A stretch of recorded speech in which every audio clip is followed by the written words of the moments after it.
Hola, hola a todos, bienvenidos una vez más a este nuestro sábado Yeah. El día de hoy seguimos con nuestra serie Él es, y el tema que estaremos hablando lo hemos titulado Él es quien habita en nosotros.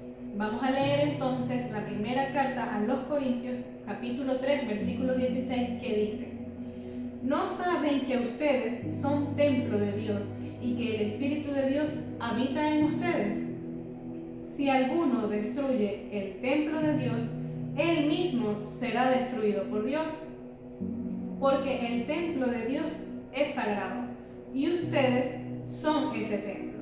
También en la misma primera carta a los Corintios, pero en el capítulo 6, versículos 19 y 20 nos dice: ¿O no saben que su cuerpo es templo del Espíritu Santo, que mora en ustedes, el cual tienen de Dios, y que no son de ustedes, pues han sido comprados por precio? Por tanto, glorifiquen a Dios en su cuerpo. El apóstol Pablo, en la carta a los Corintios, hace estas dos preguntas en referencia a situaciones distintas, como pudimos ver en el capítulo 3 y en el capítulo 6. En el primer contexto del primer texto que leyó Joana, del 3 al 16, habla en relación a las divisiones que habían en la iglesia o las personas que causaban este tipo de divisiones con respecto a quienes seguían. Unos decían que eran de Apolo, otros decían que eran de Pablo, otros decían que eran de Cefa y otros que eran de Cristo. Tomando en cuenta esto, el apóstol Pablo afirma que dicha situación no tendría relevancia porque quien da el crecimiento es Cristo. Ellos simplemente eran servidores, colaboradores de Cristo, para que las personas pudieran conocer y aceptar a Jesús como Señor y Salvador, para que pudieran acercarse a Jesús. Y luego de que el apóstol Pablo hace referencia a esto, habla con respecto a un sentido figurado con respecto a la construcción y hace la pregunta: ¿no saben ustedes que son templo de Dios? Y haciendo referencia a lo que significa el templo, es el lugar santo, la morada de Dios aquí en la tierra. Pablo en ese momento estaba hablando con respecto a la iglesia en general como templo, el templo de Dios, y que el Espíritu Santo habita en ella.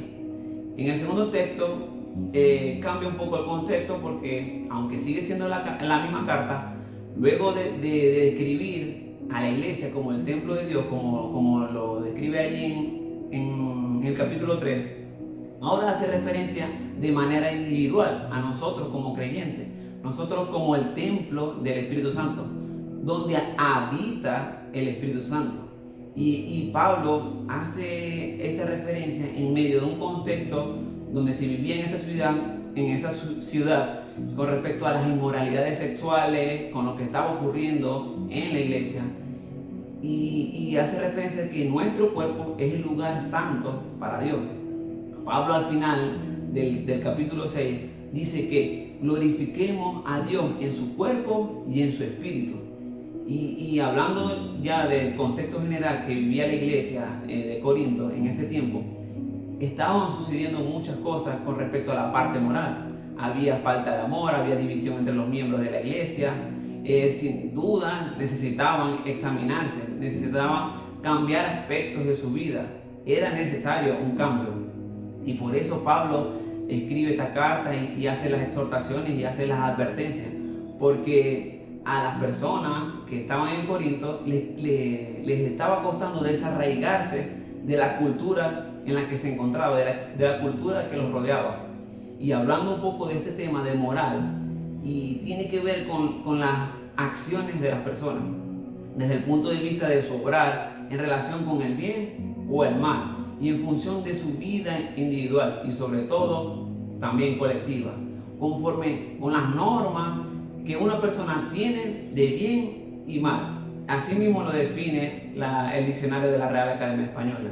Y teniendo en cuenta que somos templo del Espíritu Santo y que habita en nosotros, definamos cómo debe ser nuestro accionar para ser un templo que agrade y glorifique a Dios. Y por eso vamos a estar hablando con respecto a lo que es el templo del Espíritu Santo. El hecho que el cuerpo de nosotros como hijos de Dios sea semejante a un templo donde vive el Espíritu Santo, nos ayuda a entender y definir lo que significa que el Espíritu Santo habite en nosotros. Y esto lo podemos ver en el Antiguo Testamento. La palabra templo se usaba para describir al lugar santísimo, allí donde la presencia de Dios aparecía en una nube y se encontraba con el sumo sacerdote, que entraba una vez al año. En el día de la expiación, el sumo sacerdote entraba con la sangre de un animal sacrificado y rociaba sobre el arca del pacto. En ese día especial, Dios le concedía el perdón al sumo sacerdote y a su pueblo. Hoy en día no tenemos que hacer este tipo de sacrificio que se hacía en el Antiguo Testamento. Nuestro cuerpo se ha convertido en ese lugar santísimo, donde habita el Espíritu Santo, el Espíritu de Dios. Nos hemos convertido en la morada del Espíritu Santo gracias a ese sacrificio que hizo Jesús en la cruz. Hemos sido santificados y perdonados de nuestros pecados. Es por ello la importancia de que luego comprendamos que hoy en día, luego de reconocer a Jesús como nuestro Señor y Salvador, el Espíritu Santo habita en nosotros 24 horas, 7 días a la semana.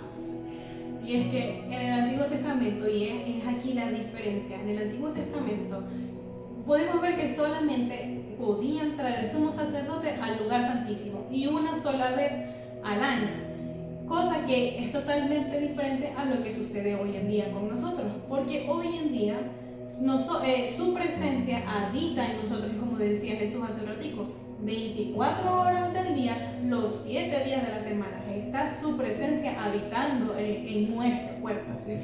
Y es por ello que entonces somos su morada, haciendo referencia a esta comparación, a esta diferencia entre lo que era en el Antiguo Testamento y cómo es hoy en día. Entonces podemos ver o visualizar un poco más amplio la magnitud, la importancia de lo que representa ser el cuerpo, el templo del Espíritu Santo, el templo del Espíritu de Dios que habita en nuestras vidas. Definitivamente no es cualquier cosa ser el templo del Espíritu Santo.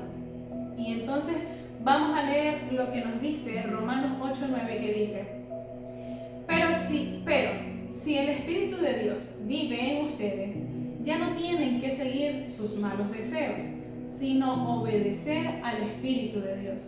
El que no tiene el Espíritu de Cristo no es de Cristo. Cuando el Espíritu de Dios habita en nosotros, vive con nosotros, dejamos a un lado nuestros malos deseos. No somos guiados por la carne, como hablamos hace algunas semanas. Obedecemos al Espíritu Santo. Somos guiados por el Espíritu. Cuando el Espíritu Santo habita en nosotros, nos confirma que pertenecemos al Señor y que somos sus hijos. El Espíritu Santo da testimonio juntamente con nuestro espíritu que somos hijos de Dios. Esto lo dice en Romanos 8:16. Esto nos ayuda a comprender y a poder vivir conforme a lo establecido en la palabra. Ser obediente, ser consagrado o apartado para el Señor. Con nuestras acciones nosotros podemos llegar a destruir el templo de Dios o a glorificar a Dios a través de nuestro comportamiento. Y vamos a definir un poco con respecto a lo que significa la destrucción del templo, o cómo podemos llegar a destruir el templo de Dios. Y es que hablando igual del contexto de lo que sucedía en Corinto, hablamos que las personas que estaban allí, los miembros de la iglesia, recibieron una exhortación y una advertencia del apóstol Pablo por la manera como se estaban comportando, por la manera de vivir que tenían en ese tiempo. Y quizás muchos, cuando leemos este texto que dice que somos el templo del Espíritu Santo, podemos pensar solamente que el apóstol Pablo se refería simplemente a lo que es la inmoralidad sexual, porque antes de mencionar esto, el apóstol Pablo hace mención a la inmoralidad sexual, porque obviamente estaba hablando de ese tema. Pero cuando leemos más adelante, o antes de todo esto, de todo lo que el apóstol Pablo dice, en la primera carta de Corintios, del capítulo 6, del 9 al 11, dice: ¿no se dan cuenta de que los que hacen lo malo no heredarán el reino de Dios? No se engañen a sí mismos. Los que se entregan al pecado sexual o rinden cultos a ídolos, o cometen adulterio, o son prostitutos, o practican la homosexualidad, o son ladrones, o ávaros, o borrachos, o insultan, o estafan a la gente, ninguno de estos heredará el reino de Dios. Algunos de ustedes antes eran así, pero fueron limpiados, fueron hechos santos, fueron hechos justos ante Dios al invocar el nombre de Jesús, del Señor Jesucristo y el poder de nuestro Dios. Aquí podemos ver claramente lo que estaba sucediendo en Corinto, porque Pablo escribe esta carta luego de que recibe información de lo que estaba sucediendo allí, y allí es donde está haciendo la advertencia. El apóstol Pablo les está diciendo: los que hacen lo malo no heredarán el reino de Dios, y hace una serie de menciones con respecto dice, a los quienes no heredarán el reino de Dios: los que están envueltos en el pecado sexual, los que rinden a cultos de los ídolos, los que cometen adulterio, los que son prostitutos, los que practican la homosexualidad, los que son ladrones, los que son ávaros, los que son borrachos, los que se insultan entre sí, los que estafan a la gente, los que causan división dentro de la iglesia. Aquí podemos ver claramente que estas acciones que estaban ocurriendo, que estaban sucediendo en ese contexto, iban a llevar a la destrucción del templo del Espíritu Santo. Cuando nos comportamos de esta manera, cuando accionamos conforme a lo que acabamos de hablar, la borrachera, la idolatría, ser ladrones, ávaros, todo este tipo de cosas nos llevan a destrucción, nos llevan a la destrucción del templo de Dios, que es nuestro cuerpo. Antes de conocer a Cristo, quizás nosotros teníamos este estilo de vida, vivíamos conforme a nuestra carne, como también lo hablamos hace una semana. Estábamos ciegos, a lo malo lo llamábamos bueno, y a lo bueno lo llamábamos malo. Y quizás hoy en día, en la cultura que vivimos, en el entorno donde nos encontramos, estas cosas también siguen sucediendo. A lo que es malo lo llaman como que es normal, entre comillas, y así muchas cosas. Un peligro que tenía la iglesia de Corinto era que a los miembros de la iglesia les costaba desarraigarse de la cultura de su ciudad, de la cultura del entorno, y de la cultura de su manera de vivir, de su manera antigua de vivir. Ahora me preguntaba yo, ¿qué te está costando a ti en este momento? ¿Qué nos está costando a nosotros en este momento de desarraigarnos y de alejarnos de lo que el entorno, la cultura que está a nuestro alrededor nos quiere hacer, o nos quiere hacer que nosotros vivamos de esa manera? Y es que hay una canción de un rapero que se llama Natán el Profeta, que la canción se llama Raro, y habla sobre este tipo de cosas. Dice que te llaman raro porque eres fiel a tu esposa, te llaman raro porque solo tienes una novia, te llaman raro porque no quieres salir a emborracharte, y así muchas cosas. Y esto lo podemos vivir hoy en día. O sea, hay personas que les parece raro esto, les parece raro serle fiel a tu esposa, tener una sola novia, o sea, les parece raro el hacer lo correcto. Y es por eso que aquí es donde debemos meditar, donde debemos tomar acción, donde debemos pedir dirección del Espíritu Santo para no vivir en dirección a ese camino de destrucción, a la destrucción del templo de Dios, para que no vivamos siendo esclavos del pecado, haciendo lo que hacíamos antes en nuestra antigua manera de vivir, sino que vivamos conforme a lo que glorifica a Dios. Y hablemos ahora entonces de cómo glorificar a Dios. ¿Cómo glorificar a Dios? Con nuestros cuerpos. Y es que nosotros ya no nos pertenecemos. Ya nuestros cuerpos no son de nuestra propiedad. No son nuestros. Ahora le pertenecen a Dios. Son propiedad de Él. Como nos lo dice en Gálatas capítulo 2, versículo 20, que dice: con Cristo he sido juntamente crucificado. Y ya no vivo yo, sino que Cristo vive en mí. Lo que ahora vivo en la carne, lo vivo por la fe en el Hijo de Dios, quien me amó y se encargó a sí mismo por mí. Porque una vez que pasamos a ser hijos de Dios, estamos reconociendo que fuimos comprados en la cruz por el sacrificio que hizo Jesús, por el precio que pagó con su sangre. Por lo tanto, mediante este sacrificio no solo fuimos comprados, sino que también fuimos justificados y santificados. Es decir, y como hablábamos en semanas anteriores, Jesús nos justificó haciéndose el cargo de todos los pecados de la humanidad, de todos nuestros pecados, haciéndose el culpable, quitándonos a nosotros esa culpa para que quedáramos de esta manera, sin culpa. Y no solo sin culpa, sino que también sin mancha alguna, porque nos limpió, nos purificó, nos hizo santos, dejándonos blancos como la nieve, es decir, nuevecitos, 0 kilómetros. Y es por ello que debe ser parte de nuestra naturaleza como hijos de Dios el vivir una vida en santidad, como se nos explica en el siguiente texto, que está en 2 Corintios, capítulo 6, versículos del 14 al 16, que dice: no se asocien íntimamente con los que son incrédulos. ¿Cómo puede la justicia asociarse con la maldad? ¿Cómo puede la luz vivir con las tinieblas? ¿Qué armonía puede haber entre Cristo y el diablo? ¿Cómo puede un creyente asociarse con un incrédulo? ¿Y qué clase de unión puede haber entre el templo de Dios y los ídolos? Pues nosotros somos el templo del Dios viviente. Como dijo Dios: habitaré y andaré entre ellos. Yo seré su Dios y ellos serán mi pueblo. Definitivamente no hay compatibilidad entre lo bueno y lo malo. No hay compatibilidad entre las obras del Espíritu y las obras de la carne.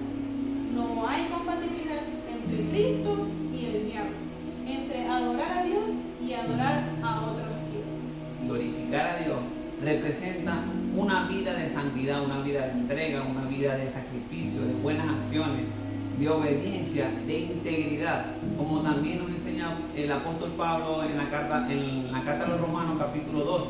Habla de que vivamos amando con sinceridad, amando a nuestros hermanos, a nuestro prójimo, rechazando todo lo que sea malo, y trabajemos para Dios con entusiasmo, que tengamos paciencia, que seamos constantes y no perezosos, que tengamos misericordia, que podamos bendecir a los que nos hacen daño en vez de maldecir, que seamos humildes dejando a un lado todo orgullo y que bajo ninguna circunstancia busquemos la venganza. Así que venzamos el mal haciendo el bien. El Espíritu Santo nos enseña, nos guía, nos convence y habita con nosotros. Procuremos tener una vida de santidad. Somos templos donde Él hace morada. Esto nos lleva a expresarnos como lo hacía el rey David en su salmo, que decía: examíname, oh Señor, y pruébame, purifica mi conciencia y mi corazón, y nos limpie por completo para que podamos estar sin mancha delante de su presencia y que nada sea de estorbo para estar en intimidad con Él. El templo de Dios es sagrado y nosotros somos ese templo. Esta es la exigencia que Dios nos hace a todos el día de hoy, para que así podamos agradarlo y glorificarlo con nuestro cuerpo y con nuestras vidas. Así que tenemos todo un reto en esto de glorificar a Dios con nuestro templo, con nuestro cuerpo, y que el Espíritu Santo siempre esté allí con nosotros y no contristarlo. Y bueno, este ha sido el mensaje y la enseñanza para este sábado. Esperamos que sea de mucho provecho y mucha bendición para sus vidas, como todos los sábados.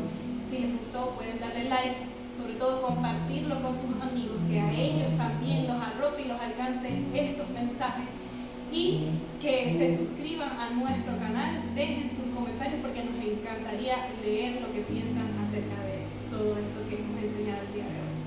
Y bueno, nos vemos entonces en un próximo sábado.